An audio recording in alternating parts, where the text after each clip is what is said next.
Shawn Hansen's Comedy Corner is the best show that... Good evening, everybody. I'm Shawn Hansen. You're watching Shawn Hansen's Comedy Corner, another late night. I'm here with Mike McDonald today. Mike McDonald, everybody. Here I am, everybody. I am on with Shawn Hansen, the comedy coroner, a man who has single-handedly deep-sixed over 160 comedy careers right here on his own show, and I am proud to be here with him right now. Well, thank you very much. Thanks It's for good to having see you me, again. Shawn. It's been a while. It has been. Yeah. I love this set. This set cracks me up. Yeah? Yes. What's the funniest thing about this set? Well, not to say that buried slightly in Shawn's show, which, by the way, is Shawn Hansen's Comedy Corner. And if you didn't know, this is Shawn Hansen. Director, we got to go to the wide shot here so that I can go, there's Shawn Hansen there. Here is Shawn Hansen on his own coffee mug, and here is Shawn Hansen on his own tie. On the tie, right yeah. there. That's right. Just in case you guys forget what you're watching at home, he gives subliminal hints. Or just in case I forget who I am. Well, that's usually after a hard night of double vodkas And somewhere. look, on the back of the mug it says Shawn Hansen's Comedy Corner too. Oh yeah, and it gives his address to the police to get him home. It does. Yeah. But thanks for having me here, Shawn. Yeah, definitely. Thanks for coming. My pleasure. That was a good show. All right, next week. Oh, wait, we're still on. Yeah. Yes, we are. So Mike McDonald is a local comedian. You grew up here in Massachusetts. Nope. He's got it all wrong already. See? I grew up in Hartford, Connecticut. Hartford, Connecticut. That's right. Then I made the big move to West Hartford. West For Hartford. my high school years, and then I went to Emerson College for my college years, and then I ended up moving into the Boston area with my girlfriend for a while, and then now I own a small hovel in the Billerica Tewksbury Snowbelt. Oh, yeah. You know, Wow. but I'm not just a local comedian. I have done comedy in over 50 different countries, with both the USO or on cruises, or sometimes private corporate gigs, because those guys have a lot of money and they will rent the whole boat Oh, and wow. take you to another country. So who am I to say no? And then it'll take like 5 minutes to get to these countries. Oh no. Oh no.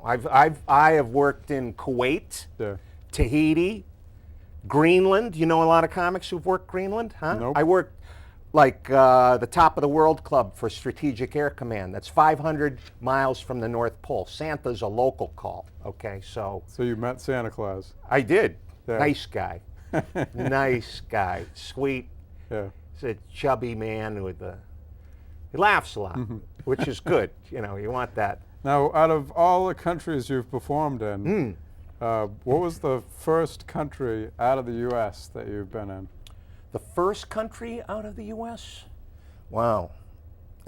You know, they kind of jumbled together because that's first country, I guess, was maybe Australia or New Zealand. And then, you know, when you get these USO tours, you do multiple countries in one shot. You're going to like Kuwait, Qatar, Abu Dhabi, Dubai, Turkey. So 5 different countries you in do one 5 tour. or 6 different countries, right? And how long would that usually last? It's usually anywhere from 15 to 22 days, and it's a lot of travel. It'll be a lot, like in 22 days, you'll be on 23 planes plus trains and automobiles and buses and helicopters sometimes. I've gotten to do really cool things. I've done carrier landings and carrier takeoffs where you're getting shot off the end of a carrier, and I've done helicopter rides in a Chinook, which is it looks like the dumpster with 2 different blades on it, over the Panama Canal with the butt end of it open and me hanging off of a wire like 50 feet above the water. And skydiving off? I didn't have to skydive. I wanted to stay inside is a good thing when you're in an aircraft, staying inside. But you know, you got a helmet on, and all it was missing was like Ride of the Valkyries playing in the helmet. would have been great. And so when you perform out of the country, Yeah. say you're the first country you've been in, what do you do to prepare yourself to perform? I pack a lot of underwear. Yeah. Well, you can go on the web and read about, what the gross national product of Tahiti might be. Yeah. 'Cause, I would recommend to everybody to go to Tahiti. One of the most fabulous. It's like Hawaii 50 years ago. It's fantastic. 50 years ago, and over 50 countries you've been to. I have. Yeah. Yeah, but that's only scratching the surface when you look at the globe. Yeah. I never refused going to any country, and some of them, you go to and you're surprised. You go like Turkey. I would never know what Turkey was like. I liked Turkey.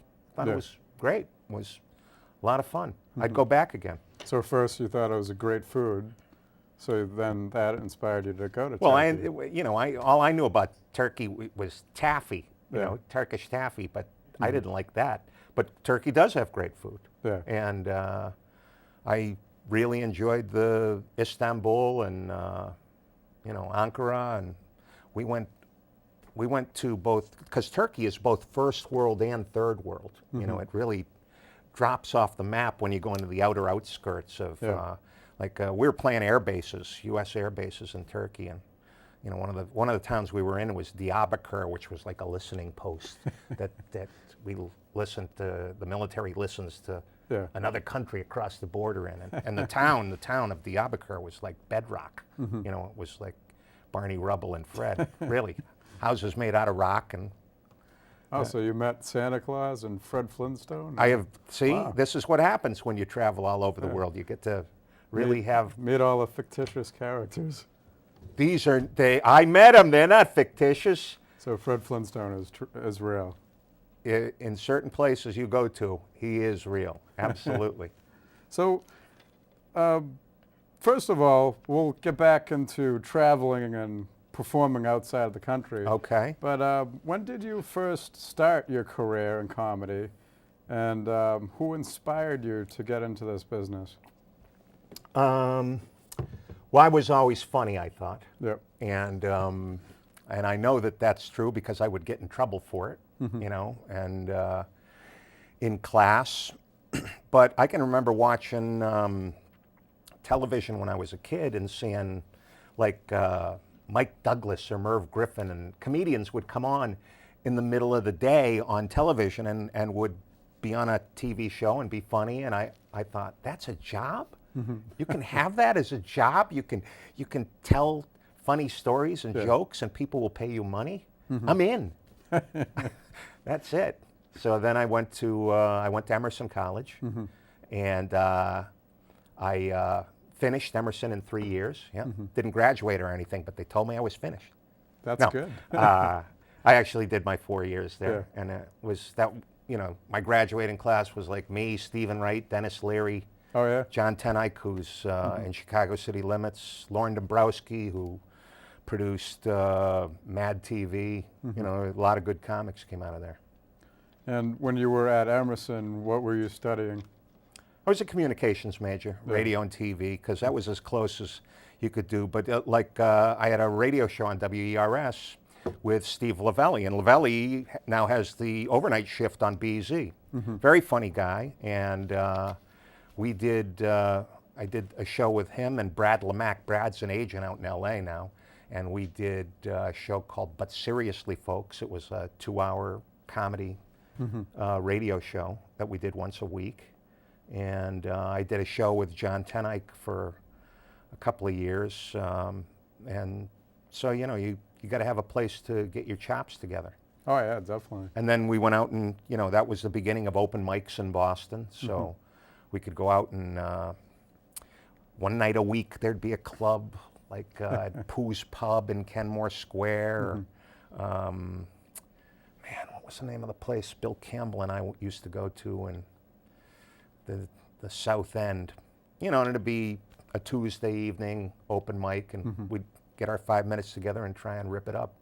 And what would you say the first joke you've ever had was, and what was the crowd's reaction? Well, luckily I can't remember the very first joke Or the that I 20th had. joke. But I'll tell you, when when I wanted to start really getting serious about doing comedy, at the Charles Playhouse, Sean Morey had a show, and Sean's from a local guy from the area. He was a great comic. And then Mike Donovan had a show on Saturday nights, and I went in to see Donovan, and Donovan blew me away. They were both. I was trying to figure out, hey, can I do this, or will I flop around like a tuna fish on the deck of a boat and fail? And I watched these guys, and watching them made me realize, wow, these guys are really good, and if I don't run hard, I'm going to eat it. Yeah. And I don't, the fear of failure, made me get my stuff together, put 5 minutes together. I practiced it in my room, and I went up on stage, and the first couple of times I did stuff, I was relatively successful with it. That's good. Yeah. And then... Then I ate it. And when you were at Emerson College, did you do comedy then too? Yeah. Or I swear, like a couple of minutes ago, I just told him that I did radio comedy at Emerson on WERS, but he doesn't pay attention to what the comedians say ever. I just wanted to establish that you were telling me about the cops and my logo everywhere. See, it all comes back to him again. I was looking at myself. So I wanted to tell everybody that you were right, because I didn't want them to think you were wrong. That's well done. Well done. Is that a good cover-up? Yeah. Yeah. Very good. It was Nixonian, as a matter of fact. Nixonian, that's good. Speaking of Nixonian, that makes me think of the name Nicky. And you have a parrot named Nicky. I do have a parrot named Nicky, and if any of you want to see my parrot Nicky, go to YouTube and punch in parrot bowling, and you'll be able to see Nicky actually bowling with soda cans. He's nuts. He's very. It's like having a toddler with feathers. Like it's like having a house troll, because he walks in the room. Comes down off his cage in the dining room. The dining room is a bird room. Through the kitchen, down the hall, into the living room where I'll be writing something, watching TV, playing guitar, something. Walks right in. Hi, how you doing? Yeah.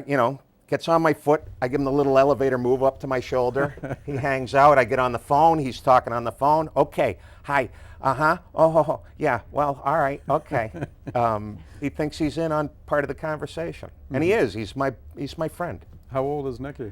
Nicky's 20 now. Yeah. I've had Nicky for a long time. That's They live to be like 60 years old. Yeah. So, the over-under on who wins is on, put the money on the bird. That's all I can tell you.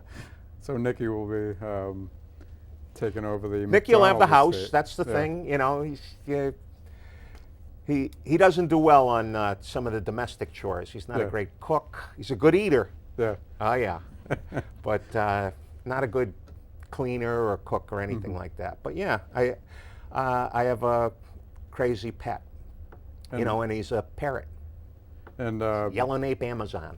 do you ever take him to your comedy shows at I all? don't. Yeah. I don't. I think he would actually have a good time, because he's a social animal. He doesn't like men, but he is a dog for the women. I mean, if there's a couple of blondes in the room, it's down off of me, across the table, right onto the blonde. He knows what he wants, and he goes for it. You got to like that in a man. Yeah, definitely. Yeah. And he doesn't even have to buy him a beer. They're all like, oh yeah, great. I'm not getting any. He's all over it. yeah. So Nicky's more of the He's a bon vivant, a Don Juan. yeah. Yeah. That's funny. He is. And when you go out of the country, Right. What does Nicky do? Does he? I got a girlfriend from past who also owns a parrot. Mm-hmm. And she travels a lot, and I travel a lot. So we take each other's birds. Oh, that's good. Yeah. Yeah. It's like that weird Mark Twain thing. Well, she was an odd woman. Well, not really odd, but she was the type of woman who would keep a parrot. Yeah. So she has a parrot, I have a parrot, and we have redundant cages in each other's houses, and everybody's set up and everybody's happy. The birds live better than me. Yeah. Yeah. My bird has a cage in the Tewksbury, in Newbury, on the Vineyard, Oh, my and in God. Manchester by the Sea. Yeah. No kidding. And are these all like mini mansion cages or? You could